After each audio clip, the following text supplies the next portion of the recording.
Hello നമസ്കാരം. ഞാൻ Mary Sijini, consultant സൈക്കോളജിസ്റ്റാണ്, മെൻ്റൽ ഹെൽത്ത് പ്രൊഫഷണലാണ്, സോഷ്യൽ വർക്കറാണ്, സോഷ്യൽ ആക്ടിവിസ്റ്റാണ്. കഴിഞ്ഞ ദിവസം ഞാൻ ഖബർസ്ഥാനങ്ങളിലെ യൂണിഫോമിറ്റിയെക്കുറിച്ചൊരു വീഡിയോ തയ്യാറാക്കിയിരുന്നു. ഒരുപാട് നെഗറ്റീവ് കമൻസുകൾ എനിക്കതിൽ കാണാൻ കഴിഞ്ഞിരുന്നു. ആ നെഗറ്റീവ് കമൻസുകളോട് എനിക്ക് പ്രതികരിക്കാൻ ഒന്നും തന്നെയില്ല. കാര്യം അവരവരിലെ നന്മകൾ കണ്ടെത്തി പ്രചരിപ്പിക്കാൻ കഴിയാത്തത് എൻ്റെ കുറ്റമല്ല. എത്രയോ ഭംഗിയായിട്ടാണ് ഈ മുസ്ലിം സഹോദരങ്ങൾ ജീവിക്കുന്നത്. എത്രമാത്രം കഷ്ടപ്പെട്ട് കാശുണ്ടാക്കിയിട്ടാണ് അവരവരുടെ കുടുംബത്തെ പോറ്റിക്കൊണ്ടുവരുന്നത്. ഓരോ ആഘോഷങ്ങളെയും വ്യക്തമാക്കിക്കൊണ്ടുവരുന്നത്. എനിക്ക് ഒരുപാട് ഡിസ്ക്രിമിനേഷൻസ് പലയിടങ്ങളിലും കിട്ടിയിട്ടുണ്ട്. ഒരുപാട് തരത്തിൽ എന്നെ അവോയ്ഡ് ചെയ്തിട്ടുണ്ട്. അതൊക്കെ ഈ ഒരു വിഭാഗത്തിൽ എന്തുകൊണ്ടാണ് ഞാനത് പറയുന്നതെന്ന് വെച്ചാൽ, വളരെ കുഞ്ഞുനാൾ മുതലേ എനിക്ക് സൗഹൃദങ്ങളാണ്. ഇന്നും ഞാൻ ഇവരുടെ ഇടയിലാണ് താമസിക്കുന്നത്.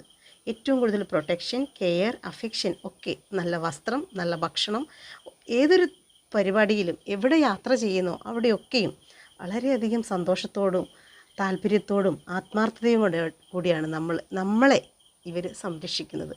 ഞാൻ ജോലി ചെയ്തിരുന്ന സ്ഥാപനങ്ങളിൽ എന്തൊരു യൂണിഫോമിറ്റിയാണ്. ഞാനൊരു അന്യമതസ്ഥയാണെന്ന് അവർ കണ്ടിട്ടേയില്ല. അവരുടെ കൂട്ടത്തിലൊരാൾ, അവരെ പരിഗണിക്കുന്ന ഒരാൾ, അവർ നമ്മളെ പരിഗണിക്കുന്നത് എത്രമാത്രമാണോ അത്രയും കൂടുതൽ നമ്മളെ പരിഗണിക്കുന്നുണ്ട്. അതിപ്പോൾ ഈ യൂണിഫോമിറ്റിയുടെ കാര്യം പറയുമ്പോൾ തന്നെ കഴിഞ്ഞ വീഡിയോ 1 മില്യൺ എനിക്ക് പോയിട്ടുള്ളത്. ഈ 1 മില്യണിലും ഈ മുസ്ലിം സഹോദരങ്ങൾ തന്നെയാണ് എൻ്റെ വീഡിയോസ് ഷെയർ ചെയ്തതും കണ്ടതും മനസ്സിലാക്കിയതും.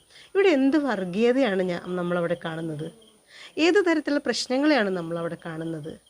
അങ്ങനെ ഈ നെഗറ്റീവ് കമൻറ്റ്സ് ഇടുന്ന ആളുകളോട് ഒരു കാര്യം പറയാനുള്ളൂ: എന്തൊക്കെയോ തരത്തിലുള്ള മാനസിക പ്രശ്നങ്ങൾ നിങ്ങളെ അലട്ടുന്നുണ്ട്. അതെൻ്റെ കുഴപ്പമല്ല. ഞാൻ കണ്ടതിനെയും മനസ്സിലാക്കിയതിനെയും പഠിച്ചതിനെയും ആണ് ഓരോ വീഡിയോ രൂപത്തിൽ ഞാനിവിടെ ഇടുന്നത്.